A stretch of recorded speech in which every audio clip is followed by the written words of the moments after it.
नमस्कार विद्यार्थियों। जैसे कि हम YouTube के माध्यम से राजस्थान के जीके के अलावा हमने सामान्य विज्ञान की क्लासें भी उपलब्ध करवाई है। और अगर हम बात करें आज के टॉपिक की, तो आज हम जो LDC भर्ती है उसको ध्यान में रखते हुए उसके 2002 से लेकर आज तक के जो भी पेपर हुए हैं और उनमें सामान्य विज्ञान से संबंधित जो फैक्ट आए हैं उनको आपको यहाँ ऑनलाइन अभी मैं और ऑफलाइन भी दोनों मेथड के अंदर सोल्व करवाऊंगा। और ये जो पेपर हैं पूरे के पूरे आपको हमारे टेलीग्राम चैनल पर भी उपलब्ध है, जिसका लिंक जो है वो इस वीडियो में आपको मिल जाएगा, जिसके माध्यम से आप प्रिंट भी निकाल सकते हो उसको। और हम क्वेश्चनों की शुरुआत करते हैं, समय जो है वो ना लगाते हुए हम सीधे प्रश्नों पर ही पहुंचते हैं। पहला प्रश्न आया हुआ है, एक्वारेजिया या अमल राज बनाया जाता है। सबसे पहले बात करें अमल राज। अमल राज की अगर हम बात करें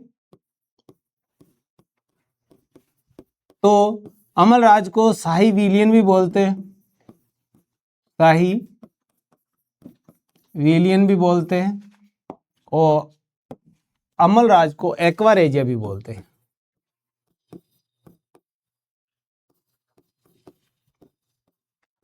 तो पहले हम ये समझते हैं कि एक्वारेजिया होता क्या चीज है, क्या काम करता है, कैसे बनाया जाता है। तो एक्वारेजिया की अगर हम बात करें, एक ऐसा विलियन होता है जिसमें सारी धातुएं घोली जा सकती हैं, यानी विलियन, और उसमें अगर धातु को घुमाया जाए तो वो घुल जाती है। ऐसे विलियन को अमलराज या शाही विलियन या एक्वारेजिया कहते हैं।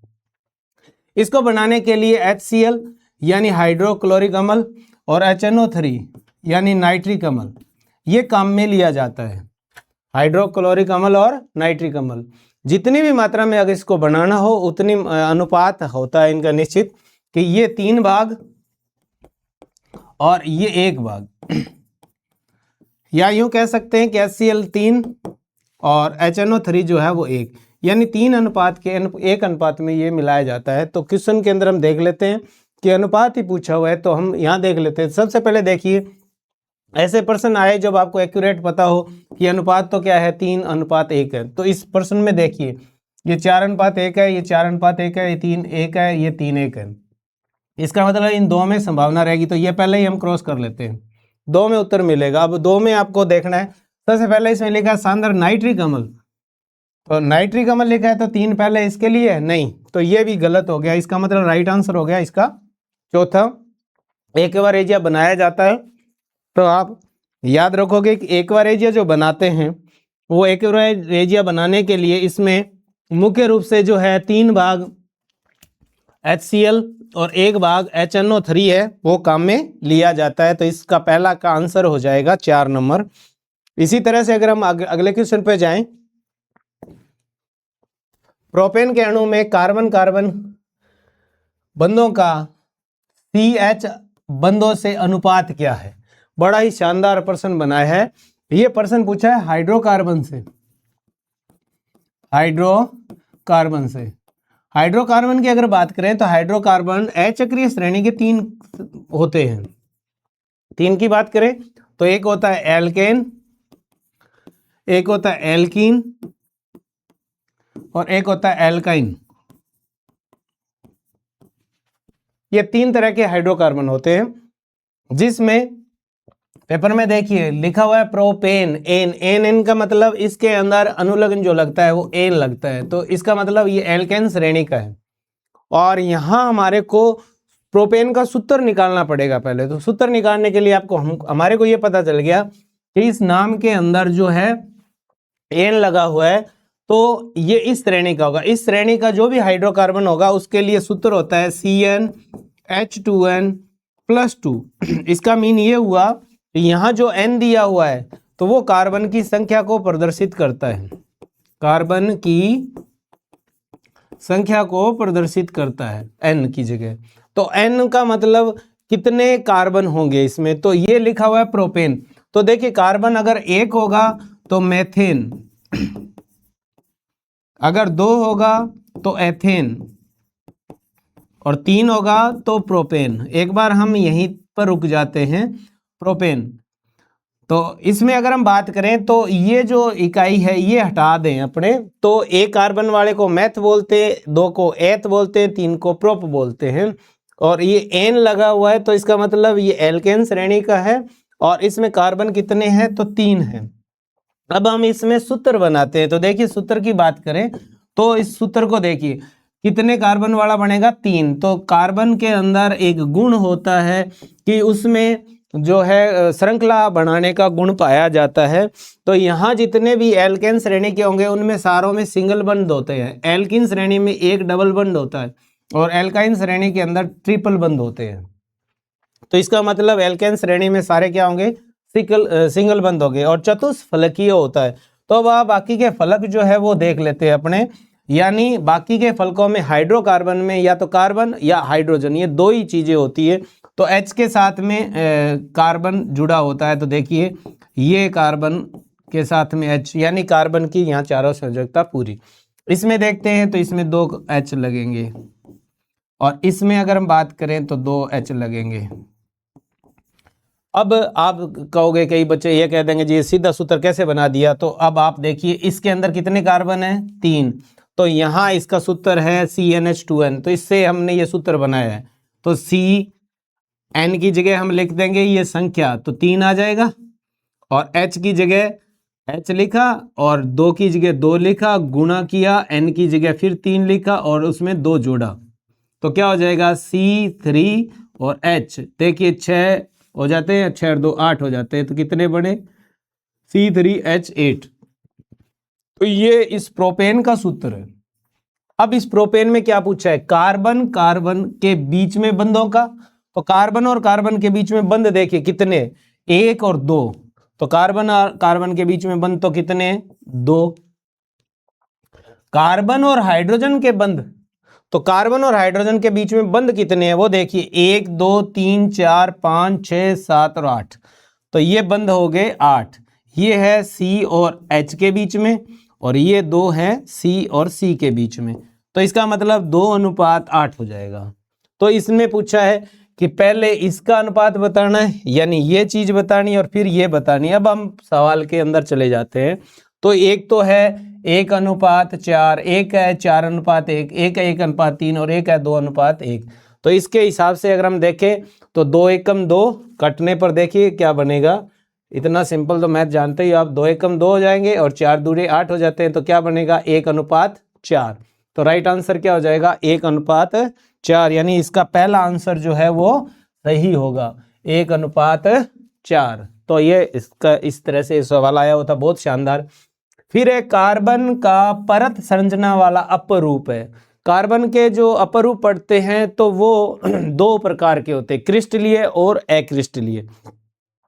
जब कार्बन का क्रिस्टलीय रूप पढ़ते हैं तो उसके अंदर हीरा आता है, ग्रेफाइट आता है, फुलरिन आता है, इस तरह के जो है जो रूप है यौगिक इसके, तो वो इसमें आते हैं। तो अब आप याद रखोगे कि परत वाली संरचना के अंदर जो पाया जाता है वो ग्रेफाइट होता है, और परतें जो है वो फिसल जाती है दाब लगने पर।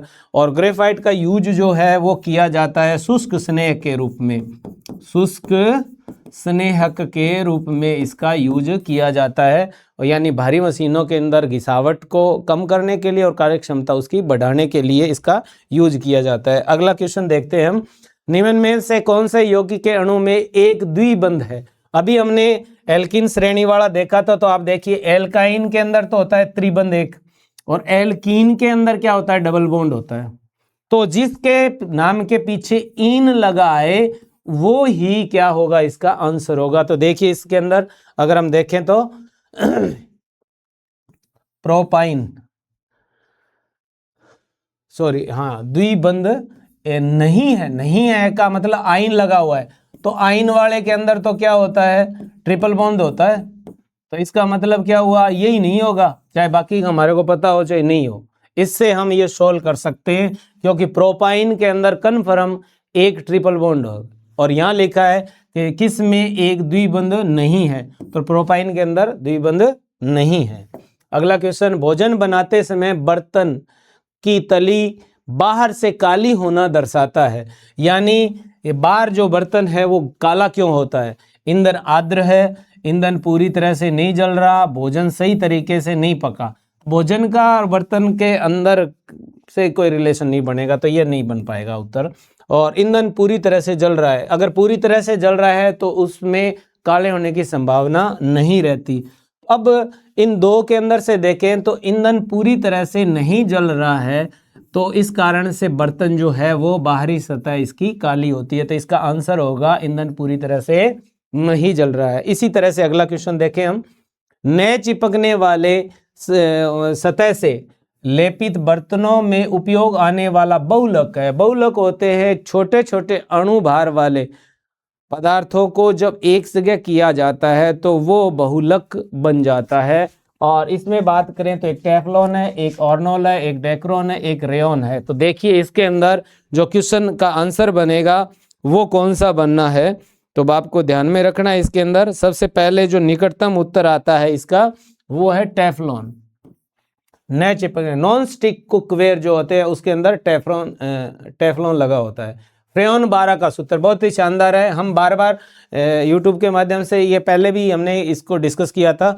तो फ्रेयॉन का संरचना सूत्र पूछा हुआ है, तो आप देखिए इसमें संरचना सूत्र कैसे बनाते हैं। इसका फॉर्मूला है, एक छोटा सा फार्मूला है। आपका बैकग्राउंड साइंस होना कोई जरूरी नहीं है, ये चीज़ आप समझ गए तो आप उत्तर आसानी से कर लोगे। तो इसमें कैसे होता है, तो फ्रीऑन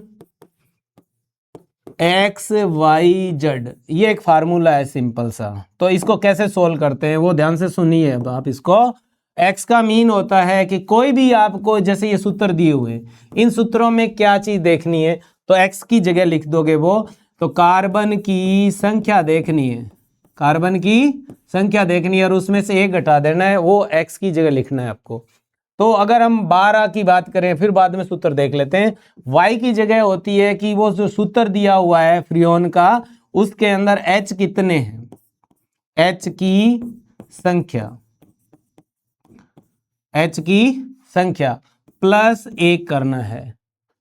और z का क्या बनता है, तो z में याद रखना है आपको फ्लोरीन की संख्या। इसमें आपको ध्यान रखना, न तो कोई जोड़ना है न घटाना है। ये x की वैल्यू है, ये y की वैल्यू है और ये z की वैल्यू है। अब आप देखिए हम इनसे जो वैल्यू निकाल लेते हैं तब हमारे सूत्र है वो फ्रेयॉन 12 का बन जाएगा। तो देखिए सूत्र क्या क्या लिखा हुआ है। तो सबसे पहले अगर हम बात करें तो लिखा हुआ है CF2Cl2, एक तो ये लिखा हुआ है, एक लिखा है CFCl, एक लिखा हुआ है CFCl और एक लिखा हुआ है C2F और Cl, ये लिखा हुआ है। मान लीजिए इसमें थोड़ा सा सूत्र है जो उसमें F नहीं लगाया हुआ, तो F हम अपनी तरफ से लगा लेते हैं, ये प्रिंटिंग में मिस्टेक है। तो ये 4 हैं। अब आप देखिए इनके हम अंकीय मान निकालते हैं। अंकीय मान निकालने के लिए क्या करेंगे, तो देखिए सबसे पहले इसका, पहले वाले का, तो इसके अंदर क्या है, कार्बन की संख्या 1 है, 1 में से 1 घटाएंगे तो 0 बच जाएगा। फिर है हाइड्रोजन की संख्या, और एक हाइड्रोजन है ही नहीं और उस 0 है और उसमें 1 जोड़ना है तो क्या हो जाएगा, 1 आ जाएगा। फिर है फ्लोरीन की संख्या, फ्लोरीन की संख्या कितनी है, तो 2 है। तो इसका सूत्र हो जाएगा 0 2, यानी फ्रीऑन 0 1 2, ये इसका अंकीय मान आ गया। दूसरा देखिए इसके अंदर कार्बन की संख्या क्या है, 1, यानी कार्बन 1 है, तो इस 1 में से 1 घटाओगे तो क्या बन जाएगा, 0, तो आपने लिखा 0। हाइड्रोजन की संख्या है नहीं, उसमें 1 जोड़कर ये y की वैल्यू निकलती है तो 1 आ गया। और f की बात करें तो f है 1, तो इसमें लिख देंगे 1, यानी दूसरे का बन जाएगा 0 1 1। तीसरा देखिए क्या है इसके अंदर, ये तो सेम ही आ गया दोनों। इसमें हम सेम मान लीजिए इसको 2 करके देख लें, या इसमें हम वापिस इसी को ही मान लें तो 11 आ जाएगा। तीसरे की अगर हम बात करें तो कार्बन की संख्या कितनी है, 2, 2 में से 1 घटाओगे तो क्या बच जाएगा, 1, और H की संख्या भी 1, और Cl की अगर हम बात करें तो Cl तो काउंट करते ही नहीं है, और F की संख्या है वो 1 है। तो इसमें तीसरे में भी 0 1 1 हो गया और चौथे के अंदर आ जाता है 111। तो अब इसमें जो सवाल पूछा कि फ्रीऑन 12 का, तो 12 वाला उत्तर आता है वो ये आता है, और ये किसका आंसर है, तो ये पहले का है। तो इसमें पहला उत्तर जो है फ्रीऑन 12 का सूत्र होता है CF2Cl2। निम्न में से कौन सी धातु सामान्य तापक्रम पर द्रव्य अवस्था में पाई जाती है, बहुत बार आया हुआ क्वेश्चन है। जैसे मरकरी, मरकरी जो है वो लिक्विड फॉर्म में पाई जाती है, और मरकरी की अगर हम बात करें तो मरकरी को ही पारा कहते हैं। इसका रासायनिक नाम जो होता है हाइड्रेजीरम होता है, हाइड्रेजीरम,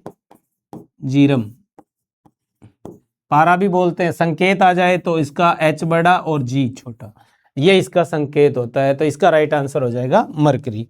अगले क्वेश्चन पे चले। संगनीत प्राकृतिक गैस यानी CNG का मुख्य घटक, बहुत बार आया हुआ क्वेश्चन है कि CNG का प्राकृतिक घटक कौन सा है। तो आपको याद रखना है CNG का प्राकृतिक घटक जो होता है वो मेथेन होता है। इसी तरह से इसमें बाकी का आप कर सकते हो, कार्बन डाइऑक्साइड नहीं होता है, ऐसे ऐसे भी छांट सकते हो, कार्बन मोनोऑक्साइड भी नहीं होता है। अब कंफ्यूज होते हैं एथेन और मेथेन में बच्चे, तो आपको याद रखना है मैथ टफ होती है तो पहले जो है वो CNG के अंदर मैथ ही आएगी। फिर है परावर्तक के नियम लागू होते हैं। परावर्तक का मतलब होता है किसी सतह पर प्रकाश का पड़ना और वापिस लौटना, ये परावर्तन कहलाता है। तो केवल समतल दर्पण में होता है? नहीं, असमतल के अंदर भी होता है परावर्तन की घटना। तो केवल उत्तल दर्पण में होता है? नहीं, इसके में भी नहीं होता। फिर है केवल अवतल दर्पण पे होता है? नहीं, उत्तल में भी होता है, अवतल में भी होता है। तो चौथा आंसर लिखा है इन सभी दर्पणों पे, ये राइट आंसर होगा सभी दर्पण। दर्पण जो होगा उसके अंदर हमेशा कौन सी घटना घटित होगी? तो परावर्तन की। इसी तरह से अगर ये आ जाता ना अपवर्तन, अपवर्तन की जो घटना घटित होती है वो वहां आएगा आंसर लेंस, ये याद रखोगे आप।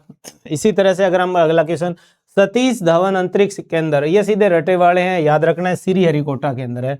प्रिज्म आपतित सफेद प्रकाश को 7 रंगों की पट्टी में विभक्त कर देता है। इस पट्टी के मध्य का रंग, यानी इंद्रधनुष के 7 रंगों का आपको पूछा हुआ है, 7 रंग।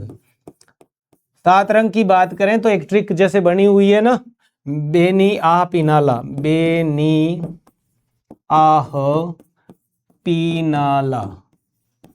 तो आपको याद रखना है कि ये है बैंगनी, ये नीला, ये आसमानी, ये हरा, ये पीला, ये नारंगी और ये लाल, ये सारे रंग है। इनके अंदर से अगर हम बात करें, देखिए कौन सा रंग है, एक तो नीला रंग दिया हुआ, एक पीला रंग दिया, एक हरा और एक लाल। तो अब आप देखिए इसी क्रम में अगर हम देखें ना तो 3 इधर बचा देते हैं, ये ऐसे कर सकते हो आप इसको, 3 ये और 3 इधर। ये बीच का जो रंग है ना वो हरा है, परंतु यहाँ आंसर हरा नहीं होगा, याद रखोगे आप, क्योंकि हरा जो है वो प्राथमिक रंग के अंदर माना जाता है, इसलिए इसका जो निकटतम उत्तर होता है वो पीला माना जाएगा। तो आपको याद रखना है इसका आंसर क्या होगा? पीला। मध्य का रंग, ऐसे भी पूछ लेना इंद्रधनुष के मध्य का रंग, तो मध्य का रंग जो होगा सॉरी पीला होगा। तो इसका आंसर क्या होगा? पीला होगा। याद रखोगे, ये पटवारी में भी आया हुआ है और LDC में भी आया हुआ है क्वेश्चन, तो हमेशा आप अच्छे से याद रखोगे इंद्रधनुष के मध्य का रंग तो भी पीला, और ऐसे प्रिज्म वाला क्वेश्चन आ जाए तो भी मध्य का रंग है वो पीला होगा। अगर इंद्रधनुष का आंतरिक रंग पूछ ले तो आंतरिक रंग होता है बैंगनी। इंद्रधनुष का आंतरिक रंग होता है बैंगनी। और आपसे पूछ ले बाहरी रंग, तो बाहरी रंग जो होगा वो होगा लाल, और आंतरिक रंग होगा वो बैंगनी होता है। और मध्य का रंग का पूछेंगे ना तो पीला, तो मध्य का रंग। इसी तरह से अगर हम बात करें अगले क्वेश्चन पे, तो एक मायोपिया यानी निकट दृष्टि दोष। तो देखिए सबसे पहले हमने दृष्टि दोष इसमें पढ़ा हुआ भी है, निकट दृष्टि दोष। तो इसके अंदर मतलब ये हुआ निकट की दृष्टि बाकी सारे दोष, ये पढ़ा था हमने, यानी इस व्यक्ति को दूर की वस्तु स्पष्ट नहीं दिखती। अब आप देखिए एक तरीका तो ये है कि आपको ये पूछा जाए कि इसमें कैसा दिखाई देता है, तब उत्तर हो जाता।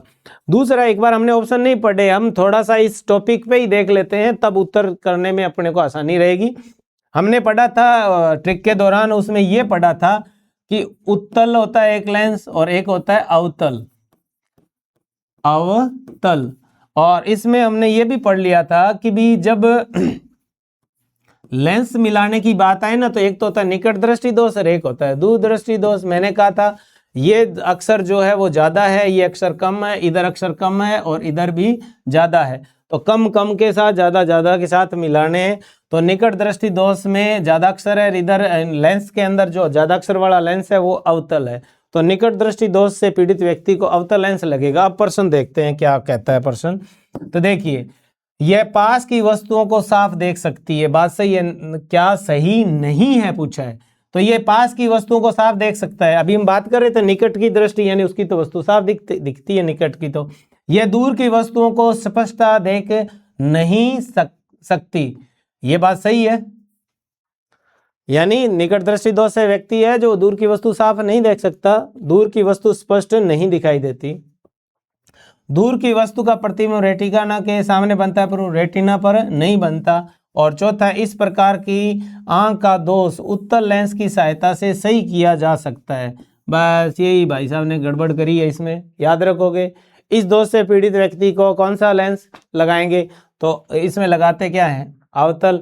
अगर यहाँ अवतल लिखा होता तो ये सही है, ये पूछ रहा है सही नहीं है, तो ये सही नहीं है, यानी उत्तल लेंस जो है वो सही नहीं है। इसी तरह से अगला क्वेश्चन देखते हैं हम। 2A की धारा युक्त 5 मिनट के लिए दी जाती है, परिपथ में बहने वाले विद्युत आवेश की मात्रा ज्ञात करनी है। तो इसके लिए एक सूत्र बना हुआ है, विद्युत धारा बराबर विद्युत, सिंपल सा फार्मूला है, ज्यादा घबराना नहीं, इसके अंदर कुछ नहीं पूछते ज्यादा।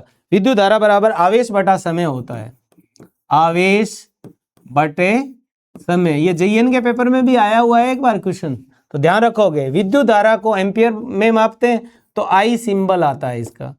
आवेश को Q से मापते हैं कूलाम में, समय को T से मापते हैं, T यानी सबसे छोटा समय आता है वो सेकंड का होता है। तो क्या होगा इसमें, एम्पियर बराबर कूलाम बटे सेकंड, ये तो हो गया इसका फार्मूला। अब जो जो अंक दिए हुए वो इसके अंदर फिट कर देंगे, उत्तर निकल आएगा। देखिए क्या बनेगा, एम्पियर क्या दिया हुआ, 2 एम्पियर की, तो यहां इसका मतलब 2 दे दिया, युक्त 5 मिनट के लिए, तो 5 मिनट दिया है, मिनट दिया है तो सेकंड में कन्वर्ट करेंगे। तो आप इतना जानते ही हो कि 60 से गुणा कर देंगे तो सेकंड बन जाएगी। अब पूछा क्या है, कूलाम, तो ये कूलाम का कूलाम ही लिख देते हैं यहाँ।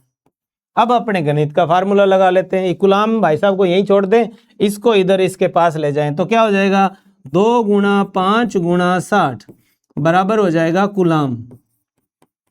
अब इनको गुणा जब करेंगे तो क्या आ जाएगा, 6 5 30, 30 दुए 60, तो यानी 600 आ जाएगा। और 600 आंसर आप देख लीजिए इसमें किस में आ जाता है, इसमें नहीं है, इसमें भी नहीं है, इसमें भी नहीं है, ये रहा राइट आंसर 600 कूलाम, इसका राइट आंसर हो जाएगा। सूत्र आप नोट कर लोगे। इसी तरह से अगला क्वेश्चन चलते हैं। विद्युत मोटर एक युक्ति है, विद्युत मोटर, तो आप याद रखोगे विद्युत मोटर के अंदर विद्युत ऊर्जा को यांत्रिक ऊर्जा में बदलने की एक युक्ति है। सिंपल सा क्वेश्चन आया था ये। लघुपतन के समय परिपथ में धारा, लघुपतन का मतलब होता है शॉर्ट सर्किट, जिसमें बहुत अधिक बढ़ जाती है, याद रखना आपको, बहुत परिपथ में धारा है वो ज़्यादा बढ़ जाती है, एकदम से वोल्टेज तेज आएगा तब जो है पर लघुपतन होता है या शॉर्ट सर्किट होता है। चुंबकीय फलक से ऐसा ही मात्रक जो होता है, ये भी बहुत बार हमने जिक्र किया हुआ, बेवर जो होता है वो इसका मात्रक होता है। अगला क्वेश्चन देखते हैं। विद्युत धारा उत्पन्न करने के लिए युक्ति है, अभी ये उल्टा प्रश्न पूछा है तो आपको याद रखना है इसके अंदर, इसमें जनरेटर, विद्युत धारा बिजली पैदा करने के लिए क्या काम में लेते हैं, जनरेटर काम में लेते हैं, बस सीधा सही है। निम्न में से कौन सा लक्षण फ्यूज वायर के लिए उपयुक्त नहीं है, नहीं है पूछा है। नहीं वाले लफड़े काफी आने लगे, तो आप याद रखोगे नहीं में क्या आएगा, स्थूल और छोटा, स्थूल और छोटा आंसर आ जाएगा इसका। अंतरिक्ष में स्थापित किया जाने वाला भारतीय, ये बहुत बार आया हुआ क्वेश्चन है, अच्छे से याद रखना भाई। भारत के द्वारा पहला भारतीय उपग्रह कौन सा है, तो आर्यभट्ट, याद रखना है कौन सा है, आर्यभट्ट। चंद्रयान तो अब वर्तमान का साथ है ये। निम्न में से इसरो का केंद्र कहाँ है, इसरो का केंद्र जो है वो शिलांग के अंदर है। विपर्यासी लक्षणों के युग्म को कोडित करने के लिए जीन विचलता, ये शब्दावली जब आनुवंशिकता की पढ़ते हैं तब उसके अंदर दिया हुआ है, तो आप याद रखोगे। एलील्स बोलते हैं उनको, एलील्स, एलील्स, एलील्स बोलते हैं, तो याद रखोगे एलील्स इसका उत्तर होगा। इसी तरह से मानव गुणसूत्रों में कितने युग्म पाए जाते हैं, युग्म मतलब जोड़े, जोड़े करें तो टोटल 46 होते हैं, तो जोड़ों की बात करेंगे तो 23 पाए जाते हैं। मेंडल का स्वतंत्र अपीवन का नियम अवलोकनों पर आधारित है। तो मेंडल का स्वतंत्र अपीवन नियम जो है, स्वतंत्र अपीवन नियम जो है वो एकल संकर संकरण में लागू होता है कि द्विसंकर संकरण में लागू होता है, ये आपको याद रखना है। तो मेंडल का जो ये स्वतंत्र अपीवन का नियम है वो द्विसंकर संकरण में ही लागू होता है, ये याद रखना है। इसी तरह से अगला क्वेश्चन देखें, HIV के लिए उपयुक्त HIV के लिए प्रयुक्त है ह्यूमन इम्यूनोडेफिशिएंसी वायरस, ये पूरा नहीं लिखा हुआ तो आप याद रखोगे। इसके अंदर नॉर्मली क्या है, H का मतलब होता है ह्यूमन, इम्यूनो और डेफिशिएंसी वायरस होता है, V का वायरस होगा, तो वायरस वाला तो ये पहला ही दिया हुआ है, तो आप याद रखोगे ह्यूमन इम्यूनो डेफिशिएंसी वायरस, इसका राइट आंसर हो जाएगा। ये अगले में आ गया तो आप याद रखोगे हाई इम्यून लिखा हुआ है इसके अंदर, तो ये तो गलत हो गया, ये उसके साथ में मान लोगे जब आपको PDF मिलेगी तो पूरा होगी। यहाँ जैसे स्लाइड PPT के रूप में बनाई ना, तो अलग अलग टुकड़े कह रहे हैं हमने। प्रकृति की क्रियाशील इकाई क्या कहलाती है? प्रकृति की क्रियाशील इकाई जो परिवर्तित होती रहती है, कम ज्यादा होती रहती है, ये होता है पारितंत्र या पारिस्थितिकी तंत्र जिसको बोलते हैं, वो आएगा इसका आंसर। संपूर्ण सौर ऊर्जा को उत्पादकों के माध्यम से सजीव तंत्र में प्रवेश करती है, अंततः वायुमंडल में पुनः चली जाती है।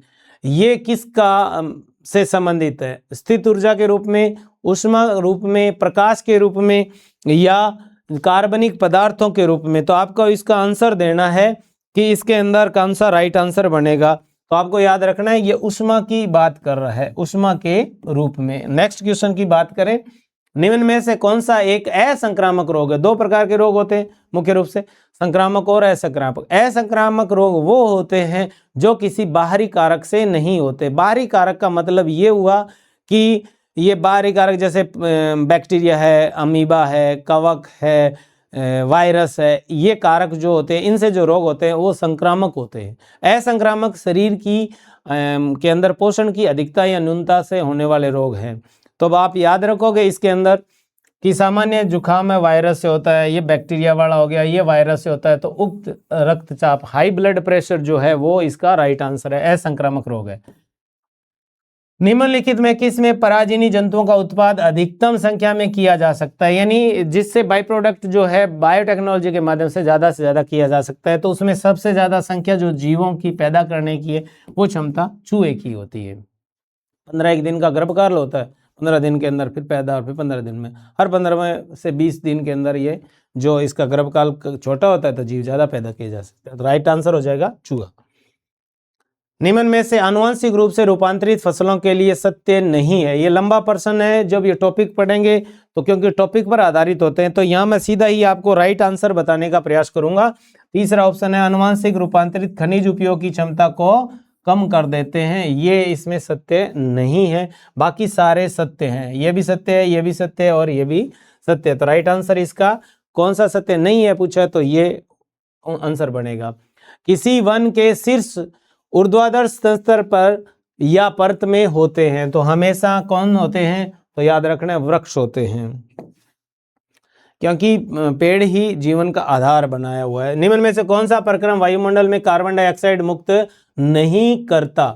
CO2 नहीं छोड़ता, CO2 नहीं छोड़ता वायुमंडल में। श्वसन क्रिया, हम श्वसन क्रिया करते हैं तो हम तो कार्बन डाइऑक्साइड छोड़ते हैं। उपभोक्ताओं की श्वसन क्रिया, तो उपभोक्ता कोई भी जीव हो वो भी श्वसन क्रिया में कार्बन डाइऑक्साइड छोड़ेगा। कार्बनिक अपशिष्ट को जलना, तो इसमें भी कार्बन जलते हैं तो CO2 मुक्त होती है। प्रकाश संश्लेषण, वेरी गुड, बहुत शानदार प्रश्न बनाया हुआ है।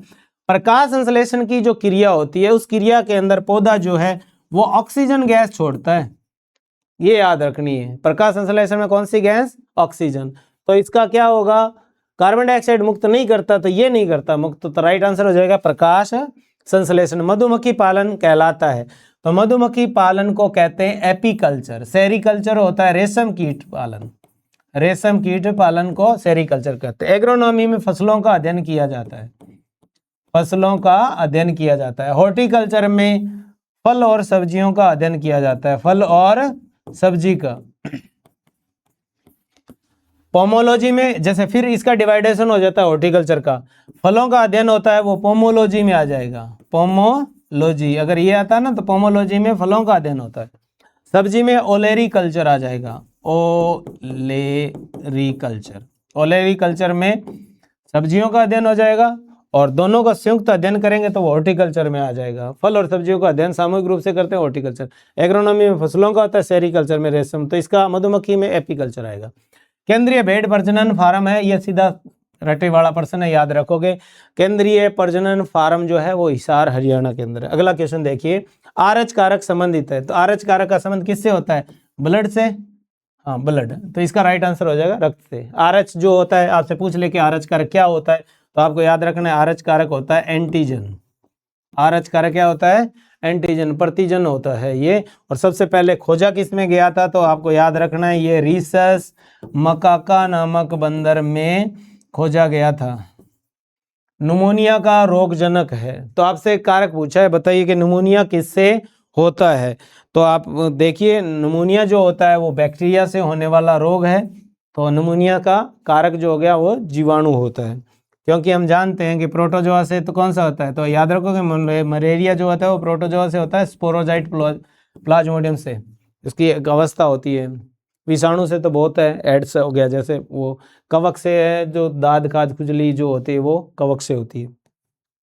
निम्न में से कौन सा रासायनिक परिवर्तन, रासायनिक परिवर्तन ऐसा परिवर्तन होता है जिसमें मूल पदार्थ नहीं बनता। इसके अंदर आपको याद रखना है कि ये फैक्ट लिखे थे, जैसे 1 और 2 ऐसे, और 2 और 3 ऐसे लिख दिया, 2 और 4 लिख दिया, ऐसे युग्म है इसके। तो आपको याद रखना है कि कौन सा रासायनिक परिवर्तन है, तो रासायनिक परिवर्तन केले का छीलना एक, ये भी राइट आंसर है, और दूध से दही बनना ये भी राइट आंसर है। बाकी के वापिस वही चीज प्राप्त की जा सकती है। तो इसके अंदर जो 2 और 4 वाला विकल्प है ना, ये आप ऐसे मान लोगे, इसके अंदर ऑप्शन लिखते समय कमी रही हुई है, तो आप याद रखोगे, जैसे इसको ए उत्तर दें, इसको बी कहें, इसको सी कहें, डी सभी ऐसे लिख दिया, तो आपका उत्तर जो होगा 2 और 4 दोनों हो गए, ये रासायनिक परिवर्तन है। असंतृप्त हाइड्रोकार्बन में एक उत्प्रेरक की उपस्थिति से हाइड्रोजन को जोड़कर संतृप्त हाइड्रोकार्बन बनाया। ये देखिए, एक आपको याद रखना कि ये जो चीज है, ये जब हम पढ़ते हैं तत्व यौगिक और मिश्रण और वो पढ़ते हैं और हाइड्रोकार्बन पढ़ते हैं, तब ये जो चीजें हैं वो सामने निकल के आती है। तो इनमें आपको याद रखना है कि ये हाइड्रोजनीकरण क्रिया है, ये हाइड्रोजनीकरण क्रिया है। हाइड्रोजनीकरण क्रिया के अंदर क्या करते हैं कि वनस्पति तेलों से वनस्पति घी बनाते हैं, क्योंकि हम लोगों ने सिर्फ ये ध्यान में रखा हुआ या सुना हुआ डालडा घी, तो एक्चुअल में डालडा घी वनस्पति घी होता है। तो ये घी जब बनाते हैं तो वनस्पति तेलों की क्रिया करवाते हैं हाइड्रोजन से, और इसमें जो उत्प्रेरक काम में लेते हैं वो काम में लेते हैं निकिल। तो यहाँ जो प्रश्न है तो वो उसका आंसर हो जाएगा निकिल। उपोपचय अभिक्रिया के संदर्भ में निम्न पदार्थों में से हाइड्रोजन का निष्कासन क्या कहलाता है, तो ये प्रश्न जो है उसका ऑप्शन आगे मिलेगा आपको, आगे स्लाइड में बनाते समय अलग लिख दिया है। तो 40वां जो 39वां क्वेश्चन है उसका ऑप्शन जो है वो आपको अलग मिलेगा। तो आपको याद रखना है उसका राइट आंसर है वो ऑक्सीकरण है। निम्न में से किस में सबसे अधिक तन्य धातु है, तो गोल्ड जो है उसमें तनन क्षमता ज्यादा होती है। तो अब तनन क्षमता को कैसे पतले तार बनाए जा सकते हैं, ये चीज देखनी है।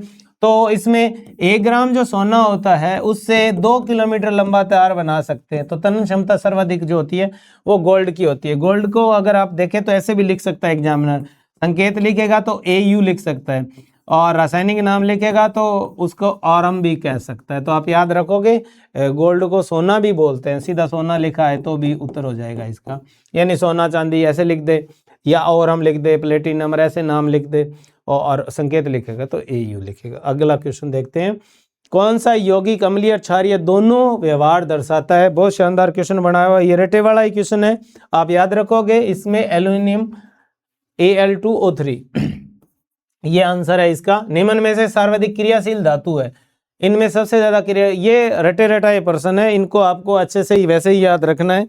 तो आपको याद रखना है कि इसका राइट आंसर होगा वो लिथियम होगा, इसका राइट आंसर ये होगा। निम्न में से कौन सी कृत्रिम शर्करा है, तो कृत्रिम शर्करा जो है प्रयोगशाला में बनाई गई शर्करा है, वो कौन सी है वो याद रखनी है आपको। तो इसमें आपको याद रखना है एस्पार्टम जो होती है वो कृत्रिम शर्करा कहलाती है। ये सीधे रटे वाले क्वेश्चन है, समझने वाले नहीं है।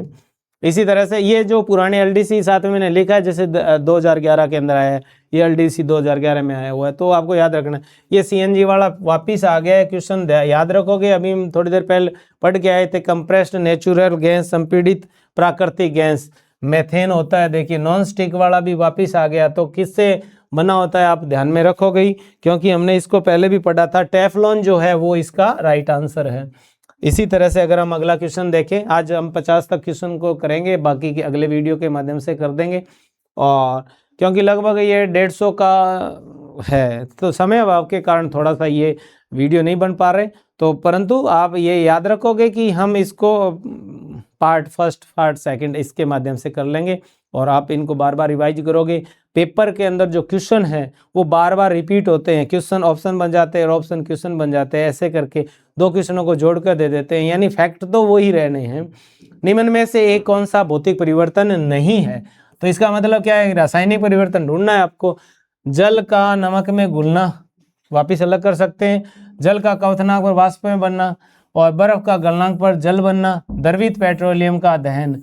दहन हमने जब भौतिक रासायनिक परिवर्तन पढ़ा था तो मैंने आपको बताया था, जलना जिसके साथ में आ जाए, जलना या दहन एक ही बात है।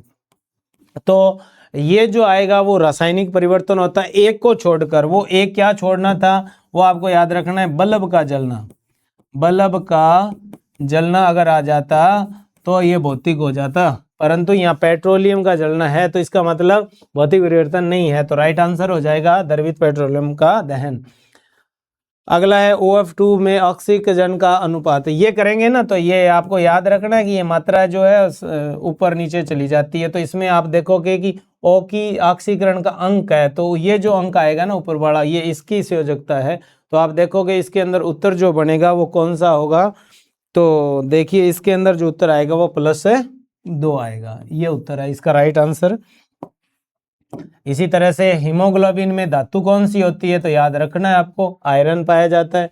एम्पिसिलिन दवाई जो होती है वो क्या चीज़ है, कैंसर रोधी है, प्रतिजैविक है, निंद्राकारी है, या कौन सी है, तो आपको याद रखना है कि एम्पिसिलिन जो है वो प्रतिजैविक होती है। इसी तरह से हेरोइन का रासायनिक नाम, ये मैंने आपको जैसे बताया था ना, कई क्वेश्चन जो होते हैं वो समझने वाले नहीं, सिर्फ रटे वाले हैं और बार बार रिपीट होते हैं, तो आपको याद रखना है मार्फिन डाइएसिटेट जो होता है वो इसका हेरोइन का रासायनिक नाम होता है। केलामीन किस धातु का अयस्क है, तो ये भी जैसे एस को विभिन्न प्रकार के धातु है, धातु टॉपिक भी हम इसमें वीडियो में डालेंगे, तो वहाँ पढ़ लोगे। केलामीन जो होता है वो तांबे का अयस्क होता है। इसी तरह से निम्न में से किस धातु का इलेक्ट्रॉनिक विन्यास जो है वो 3D10 है, तो आप याद रखोगे ये 3D10 वाला जो है वो पाया जाता है वो तांबे का है। और इसमें जो केलामीन अयस्क है वो जस्ते का है, सॉरी मैंने गलती से आपको बता दिया, तांबे का नहीं है, ये जस्ते का है। राइट आंसर होगा इसका जस्ता, और इसका जो राइट आंसर है इलेक्ट्रॉनिक विन्यास वो तांबे का है। तो आज के वीडियो में हमने यहाँ तक की क्लास के अंदर 52 नंबर क्रमांक तक के क्वेश्चन हमने डिस्कस कर लिए हैं। बाकी के क्वेश्चन जो है वो नेक्स्ट वीडियो में आपको उपलब्ध हो जाएंगे। आज की क्लास में आपने जो भी इस क्वेश्चन को पढ़ा, इसकी PDF जो है आपको इस YouTube पे जो है वो लिंक शेयर कर देंगे, और टेलीग्राम चैनल से आप उसको अपलोड कर सकते हो। आज की क्लास के लिए थैंक यू।